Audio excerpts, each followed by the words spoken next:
হেই আসসালামু আলাইকুম এভরিওয়ান, কেমন আছো তোমরা সবাই? আশা করি তোমরা সবাই ভালো আছো আর আমরাও আলহামদুলিল্লাহ ভালো আছি। অনেক দিন পর আজকে একটা বড় ভ্লগ নিয়ে এসেছি তোমাদের সামনে। আর আমরা এখন রাস্তায় আছি, তোমরা ভিডিওটা দেখে আশা করি বুঝতে পারছো। আর আমার সঙ্গে আছে একজন ভদ্রলোক যার সাথে তোমাদের এখনও আমার ইন্ট্রোডিউস করানো হয়নি।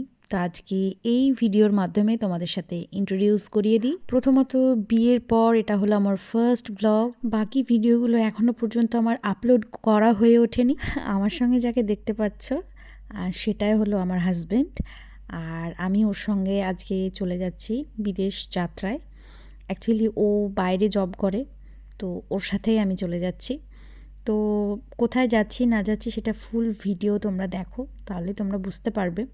যতটা হাসি খুশি এখন মনে হচ্ছে, বেরোনোর সময় মোটেই সেরম পরিস্থিতি ছিল না, কারণ কাছের মানুষদের ছেড়ে আসতে কার ভালো লাগে। তো চলো এখন পুরো ভিডিওটা দেখো। এখন আমরা যাচ্ছি কলকাতা এয়ারপোর্টের দিকে। আর আমরা বাড়ি থেকে গাড়িতে করে এসেছিলাম, আমাদের ট্রেনে যাওয়ার প্ল্যানিং ছিল, কিন্তু সেটা আর হয়নি। আমার শ্বশুরমশাই জোর করে আমাদেরকে গাড়িতে করেই পাঠিয়েছেন। তো এখন আমরা গাড়ি করে এয়ারপোর্টের দিকে যাচ্ছি আর মোটামুটি এয়ারপোর্টে চলেও এসেছি।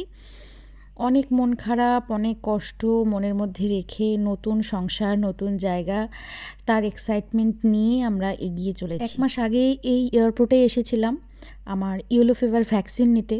আর আজকে আবার ফাইনালি যাওয়ার জন্য আমরা দুজনে এয়ারপোর্ট প্রায় চলে এসেছি।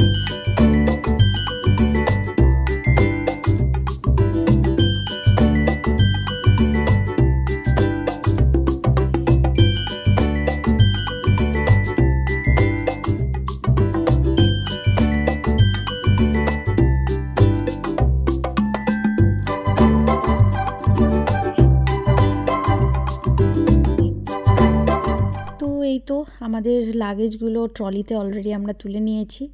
আর এবার আস্তে আস্তে আমরা এয়ারপোর্টের ভেতরের দিকে যাব। সঙ্গে আমরা কাউকেই নিয়ে আসিনি।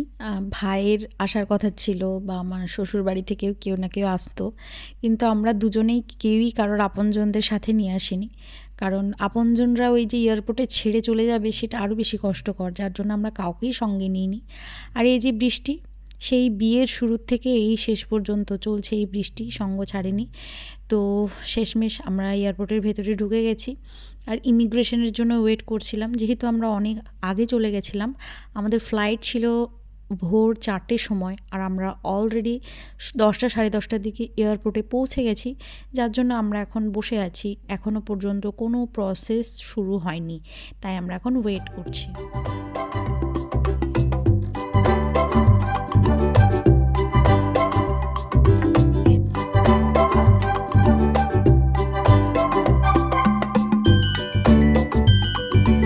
ফাইনালি আমার ইমিগ্রেশন ডান, আর আমি ফার্স্ট টাইম ইন্টারন্যাশনাল ফ্লাই করব, যার জন্য একটু হলেও আমি নার্ভাস ছিলাম। তো সব কিছু ভালোভাবে মিটে গেছে, আর এখন আমরা ফ্লাইটের জন্য ওয়েট করছি আর দুজনে অনেক গল্প করছি।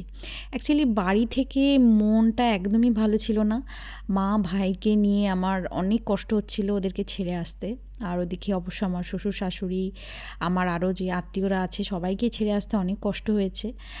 অবভিয়াসলি আমি মা ভাইকে ছেড়ে এভাবে কখনোই দূরে যাইনি, তো সেই কষ্টটা একটা অন্যরকম কষ্ট, যেটা বলে বোঝানো যায় না। আর যারা বাইরে থাকো তারা কম বেশি এগুলো বুঝবে।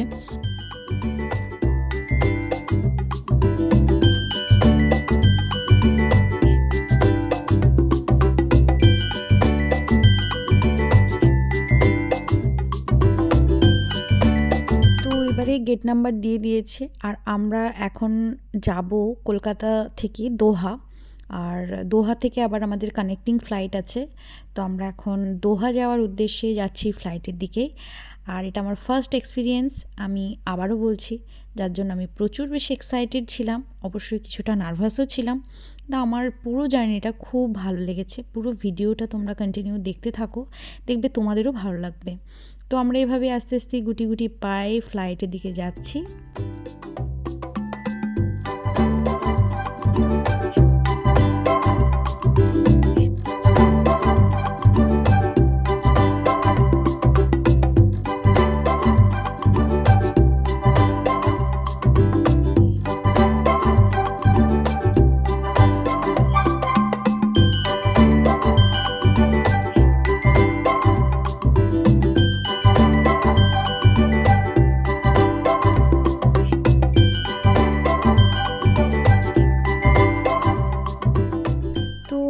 ফ্লাইটে উঠে গেছি।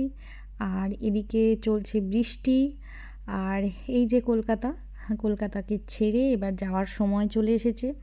আপনজনদেরকে তো অলরেডি বিকেলে ওখানে ছেড়ে এসেছি।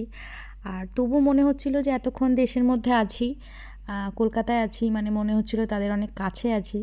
তো এবারে ছেড়ে যাওয়ার টাইম ফাইনালি চলে এসেছে। আর এখানে দিয়েছিল একটা ব্ল্যাঙ্কেট, একটা ইয়ারফোন, একটা ছোট্ট পিলো ছিল। তো মোটামুটি ওই 5-5.5 ঘন্টার মতো আমরা ফ্লাই করব। তো যার জন্য আমি হেডফোন সেট করে নিচ্ছি যে কিছু একটা মুভি বা কিছু দেখতে দেখতে যাব।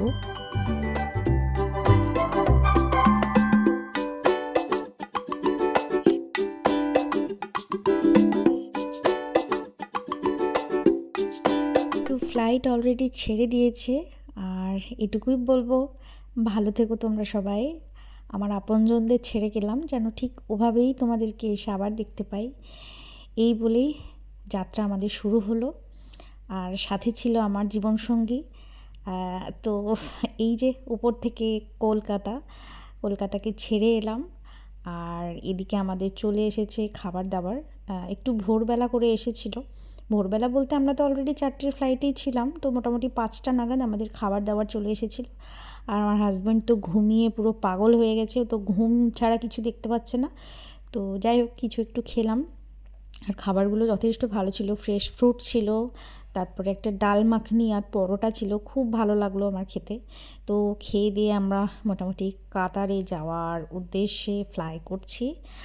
আর এই যে আমি বারবার ম্যাপ চেক করছিলাম কতক্ষণের মধ্যে পৌঁছবো। তো এই তো দোহাতে নামার প্রায় সময় হয়ে গেছে। উপর থেকে আমি যেটুকু বুঝতে পারছি পুরো সাগর দিয়ে ঘেরা, খুব সুন্দর একটা ভিউ। মোবাইল হয়তো অতটা জাস্টিস করতে পারছে না, কিন্তু ভীষণ সুন্দর। মানে আমি তো দেখে পুরো বাকরুদ্ধ, আমার এত ভালো লেগেছে না।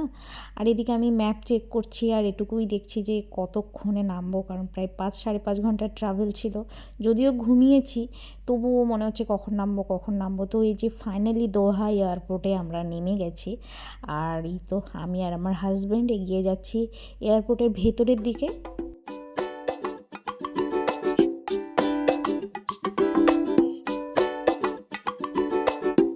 ওদিকে আমাদের সিকিউরিটি চেক ইন করে আমরা এবার এয়ারপোর্টের ভেতরের দিকে যাচ্ছি, কারণ আমাদের মোটামুটি 3 ঘন্টাখানে ওয়েট করতে হতো। ওখান থেকে আমাদের কানেক্টিং ফ্লাইট আছে। তো আমরা এয়ারপোর্টের ভেতরে গিয়ে এদিক ওদিক ঘুরছিলাম। আর এয়ারপোর্টটা ভীষণ সুন্দর, দোহা এয়ারপোর্ট। তো আজকের ব্লগটা খুব একটা বেশি বড় আমি করছি না, নেক্সট পার্টটা খুব তাড়াতাড়ি আবার আমি আপলোড করব। আর তোমাদের ব্লগটা কেমন লাগলো অবশ্যই কমেন্ট বক্সে জানিও। আবারও নতুন কোনো ব্লগে নতুনভাবে দেখা হবে। ততক্ষণের জন্য সবাই ভালো থেকো, সুস্থ থেকো। আজকের মতো টাটা।